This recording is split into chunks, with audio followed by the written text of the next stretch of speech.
सगळ्यात पहिल्यांदा मला विश्वास बसला नाही. मला हसायला आलं विनोदाच्या अंगाने नाही, की कधी कधी आपल्याला आपल्या अपेक्षेपेक्षा आपल्या लायकीपेक्षा जास्त मिळालं की आपल्याला हसायला येतं ना, की अरे लॉटरीचं तिकीट लागल्यानंतर जशी माणसाची अवस्था होते तशी माझी अवस्था झाली. याचं कारण संत तुकारामांचा चित्रपट हा माझ्या आयुष्यातला माझा पहिला चित्रपट असणार होता. माझ्या करिअरची सुरुवात संत तुकाराम या सिनेमाने होणार होती, जो त्या काळी लिहिला होता विजय तेंडुलकर यांनी. आणि गोगी आनंद नावाचे हिंदीतले खूप मोठे डिरेक्टर तो सिनेमा डिरेक्ट करणार होते. चित्रपट मराठीच होता, पण माझा पहिला चित्रपट असणार होता. तो सिनेमा होऊ शकला नाही.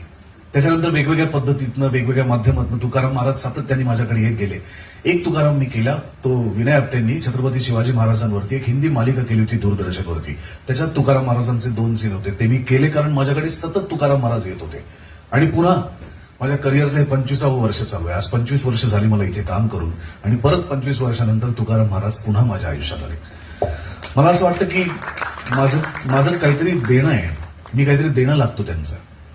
आणि त्यांची भूमिका अशी आहे की आपण पंढरपूरला जातो, आपण अयोध्येला जातो, आणि दर्शन घेता घेता आपलं नशीब चांगलं असतं आणि तो पुजारी प्रभू श्री रामचंद्राच्या गळ्यातली माळ काढतो आणि तुम्हाला प्रसाद म्हणून देतो.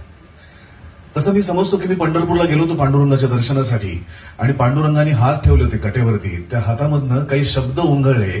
ते ओघळलेले शब्द म्हणजे तुकाराम बुवांचे अभंग होते, आणि ते मला प्रसाद म्हणून वाटायला आले. तसा हा रोल माझ्यासाठी प्रसाद म्हणून आहे, आशीर्वाद म्हणून आहे.